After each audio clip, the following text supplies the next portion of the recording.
Avec nous comme promis, Christophe Mariani, bonsoir, merci d'être avec nous et bienvenue sur TV5 Monde. Vous êtes donc le PDG du vin Mariani. Vous nous avez apporté ici une bouteille que l'on va voir au cours de notre entretien.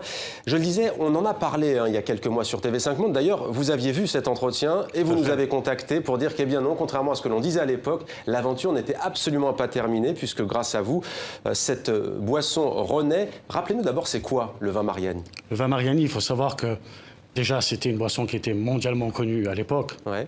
Ça, on le sait très bien. D'autant plus qu'elle a aussi inspiré la plus grande marque au monde. Mais il faut savoir qu'à la base, le vin Mariani était un médicament qui a soigné, je peux dire, une quantité astronomique de personnes dans le monde. Des présidents. Et il faut savoir aussi que le vin Mariani était aussi reconnu par le pape Léon, qui avait décerné une médaille d'or à son effigie, mais le pape Pie, le pape Benoît, le président Maquilet disait qu'il avait été même soigné du cancer de la gorge grâce au vin Mariani. Il faut savoir que les plus grandes personnalités du monde consommaient le vin Mariani. Qu'est-ce que c'était le vin Mariani?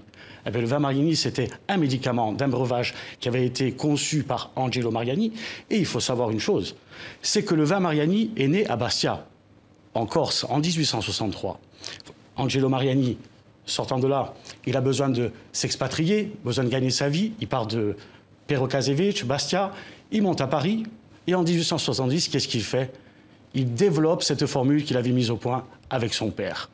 Et, comme on le sait, des personnalités commençaient à connaître ce breuvage, à soigner justement des chanteurs, même des chanteuses d'opéra, qui soignait justement et qui clarifiait la voix. Donc de là... Donc des propriétés médicinales. Il a aussi été précurseur de la publicité. Ça a eu un succès considérable. Pourquoi vous, aujourd'hui, vous avez décidé de raviver la flamme? Parce qu'Angelo Mariani, aujourd'hui, je peux dire qu'il vit en moi. Il fait partie de notre patrimoine, Angelo Mariani. Alors qu'il est tombé dans l'oubli. Complètement. Et c'est pour ça que j'ai trouvé que c'était une injustice aujourd'hui d'avoir, comme on peut l'avoir dans le monde et en Corse, des personnalités comme Napoléon, Pascal Paul, François Coty, Tino Rossi. Et je me suis dit, mais Angelo Mariani, pourquoi cet homme-là, avec toute la reconnaissance qu'il a pu avoir? Alors je me suis dit à un moment donné, mais peut-être qu'il a été trop connu. Et que quand on est trop connu dans la vie, peut-être que le risque, justement, c'est de tomber dans l'oubli. Ouais. Et j'ai trouvé qu'il y avait une certaine, justement, injustice à ce niveau-là. Parce que Angelo Mariani, connu mondialement, inspiré aujourd'hui la plus grande marque au monde, parce qu'on ne peut pas dire qu'il y a autre marque plus connue que ça. Bastia, vous êtes ajaxien, et aujourd'hui vous êtes à Paris, et ça tombe bien, vous sortez tout juste de l'ambassade de Bolivie en France, dans la capitale.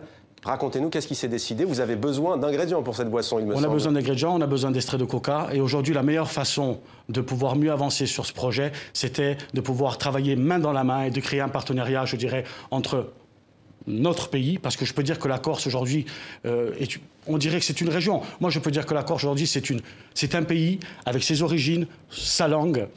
Et c'est une nation. Et la Bolivie, qu'est-ce qui a été dit alors avec la Bolivie? Aujourd'hui, avec la Bolivie, on travaille main dans la main. On a trouvé un partenariat commercial qui nous permettra de pouvoir mieux s'exporter, mieux pouvoir avoir des matières premières qui soient dignes de ce nom.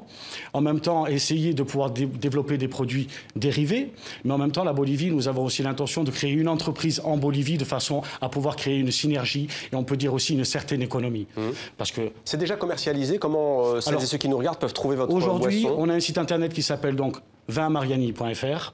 Il faut savoir qu'aujourd'hui, nous avons mis au point cette boisson grâce à une personne qui s'appelle Antoine Maximilien.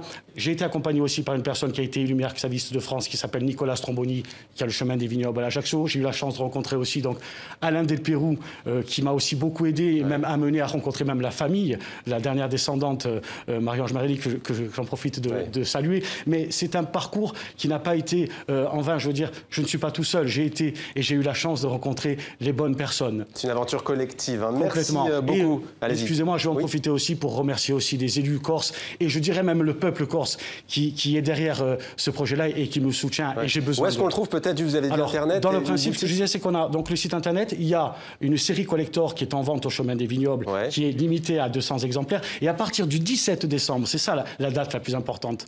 Le 17 décembre, jour de la naissance d'Angelo Mariani, qui est né le 17 décembre 1838. Le 17 décembre 2016, le pape Léon est invité, le président de la Bolivie est invité, vous êtes invité. Le pape Léon, vous avez dit. Et ça se passera au Palais des Congrès d'Ajaccio. Merci beaucoup. Vin tonique Mariani à consommer, on le précise. Loi et vin oblige, avec modération, c'est tout de même 16 degrés. Merci à vous.